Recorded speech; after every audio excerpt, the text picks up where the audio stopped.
The Dauntless. All right, gentlemen, I don't want anyone to be shy about it. Who are your OCS candidates? Admiral Cistern asks as he takes his evening coffee with his instructors. While most of them were having their drinks normally, Admiral Cisterns and a few others were leaving their work shift soon and were on decaf. They did need to sleep tonight after all. My officer candidate schooling candidates, I'm mostly focused on the gun range, sir. I'm less concerned with watching for potential officers as preventing potential corpses. Thankfully, the training primer gives most everyone a good sense of weapon awareness, but there are still the occasional close calls with the more naturally reckless recruits. Drill Instructor Packard replied. Thankfully, this batch is far from incompetent. They know to keep their weapons pointed well away from their fellows, but I'm not sure if it's due to a smarter batch of recruits or the initial training imprints having been refined further. Well, there's a synth that clearly has all the information fully incorporated, but I'm not sure if I should count that as cheating or not. Is penalizing someone for having a calculator fair when they're a living calculator? Instructor Shin notes. I do not know, but she is capable and has the regulations completely. Is it downloaded or memorized?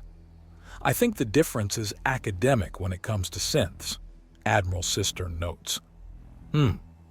Well, we do have some personalities among this batch.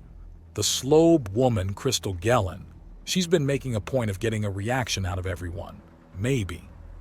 Instructor Han notes and Admiral Cistern nods.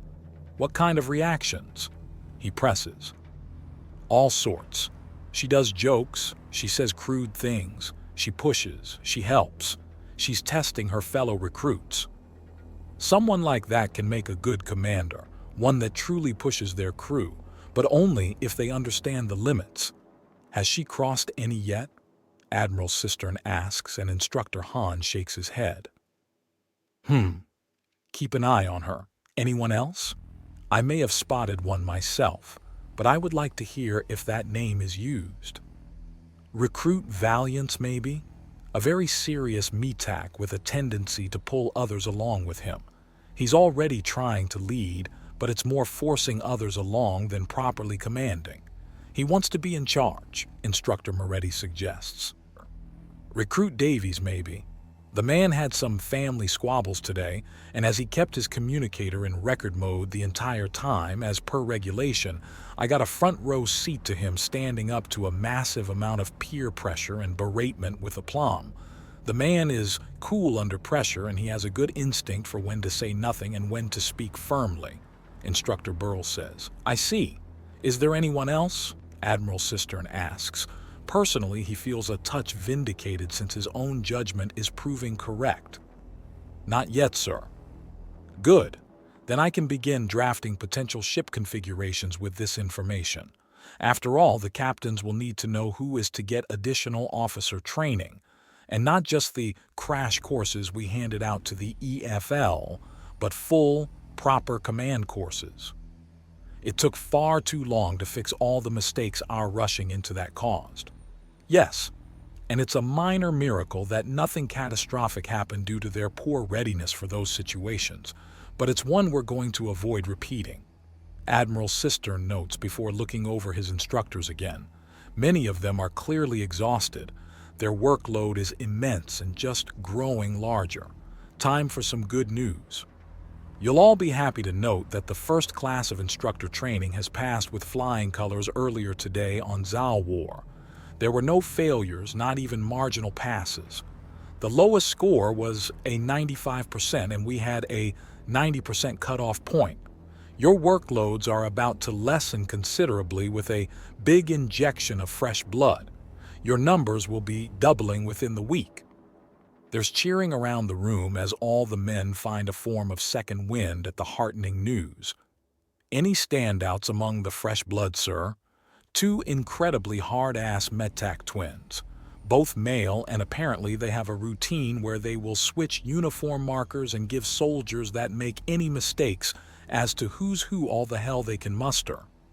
Oh Lord, Instructor Moretti notes before taking a sip of his coffee. Anyways, are there any potential problems? We've weeded out most of the problems with the mental download, the bone-certain knowledge that you're going to be in for a lot of struggle and pain in order to truly be part of the undaunted tends to brush away most of the people who are signing up just to look cool or just to say they did. Instructor Packard answers and Admiral Cistern nods. Good, very good. This was a productive meeting, gentlemen, and while I'd like to continue it, I have another one shortly and have to get moving. Admiral Cistern says with a charming grin, and all the men raise their mugs in a toast to him before he rises from his seat and raises his own mug back to them before walking out of the room.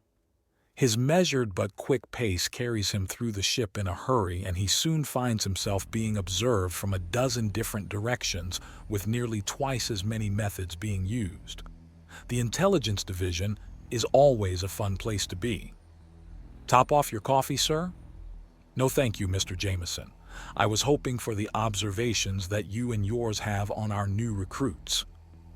Well, I've personally followed all those that have left undaunted, controlled territory. I can tell you those ones out of hand, but I'll need a moment to fetch the dossier holding the information. Walk me to it and give me a verbal report of your observations as we do so. Admiral Cistern tells the youthened agent and spy, who nods. Very good, sir. This way, please. Herbert states, and he leads Admiral Cistern deeper into the intelligence division. Now as to whom I followed and what I've observed. Most recent was Skyward Bound Beloved, also known as Recruit Sky B. Davies. He had a very hefty familial confrontation centered around his overbearing and commanding older sister and how your recent confrontation with their mother left the woman in the hospital room. And how was his behavior in this situation? Admiral Cistern asks, even as they arrive at the cabinet that Herbert pulls out the dossier from. They then walk into a side room. He clearly had some issues early on, but came to the realization that she was attempting to provoke him, and he almost instantly calmed. She clearly was digging in deep, and he still found the wherewithal to refuse to rise to the bait. And your personal opinion of him? I don't usually form opinions, I interpret facts based on observations, Herbert says in clear spy speak. The man's gotten naturally evasive to a degree that's almost impressive. And if you did form opinions? Admiral Cistern asks, knowing what he needs to prime the increasingly cagey man to answer promptly. He has self-control down. He also has personal and social awareness down fairly well. With a bit of training, we might be able to see him in here. He's openly going to be one of us. It's out there, but he might not... I'm not entirely sure how to put it. I think the man is too honest for this, Herbert says, pensively. Not to mention the claws and tail are very distinctive, and while Axiom can make up for a lot, it's still a very distinct and hard to mess with silhouette. There are very few cultures among his species that actually cover the claws and tail. So it would be like having a spy with a facial tattoo to even try to hide those basic identification markers. I see. Not to mention male spies have their own issues. Indeed. Still, he's calm in a high-pressure situation, but we need to put the man in a crisis. Does his calm turn to apathy? Will he freeze? Will he act? Will he panic? If I were in charge of determining who's up for officer training, which I am not, but if I were, then I would find a way to test that. Any fool can be a commanding officer when it's all going according to plan. But you need someone made of sterner stuff to take the lead when things are going wrong. Anything less is setting up the men to fail and fall. Thank you for your insights, Agent Jameson. I will read through this dossier as quickly as I can and be away so the department can relax shortly. I appreciate it, sir, Agent Jameson says before pausing and squinting at him. Is something wrong, Agent? Just checking, sir. I've been subjected to some snap exams and it's left me mildly paranoid. I understand. I'll have to ask Sir Philip as to just how close to finish your training is. Nearly. Sir Philip replies, placing down a thin slice of black forest cake complete with silver fork right next to Admiral Cistern's coffee. God damn it, Herbert mutters as he leaves the room to the friendly chuckles of Sir Philip. When the soundproof door closes, Admiral Cistern offers Sir Philip a smile. How close is he really? You still have me for a few more months, sir. But even if you didn't, he would easily be able to hold things up to an acceptable level, and all his mistakes would be quickly ironed out by experience. Some things are best learned by having to do them after all, Sir Philip says. Good. Now tell me about Project Phoenix Fire. I heard about some trouble earlier today, and I've just finally been able to make the time I need to hear it properly. Admiral Cistern orders, and Sir Philip nods. Our leashed criminal Moriarty is finding himself mildly overwhelmed due to the fact that the local gangs are far more paranoid, conservative, chaotic, and cruel than he's used to dealing with. His usual agents are minor and petty criminals and are used to provoke gangs into acting one way or another. However, the sheer inundation of criminal gangs in Level 8 are such that it's nearly impossible to find someone who doesn't have a secret loyalty, or in this case, a secret ambition to join a gang. He's preserving his own life while attempting to not provoke the situation into outright warfare. What's the butcher's bill? Admiral Cistern asks. The report he had initially gotten about the messy extraction had been sparse on details. 4 injuries, 2 severe on our side, sir.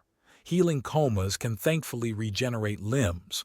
On the side of the criminals our asset was captured by, 20, 4 dead, the remainder with non-life-threatening injuries. The survivors are highly confused and frightened, and Asset Moriarty has been able to utilize this panic to ingratiate himself with the gang.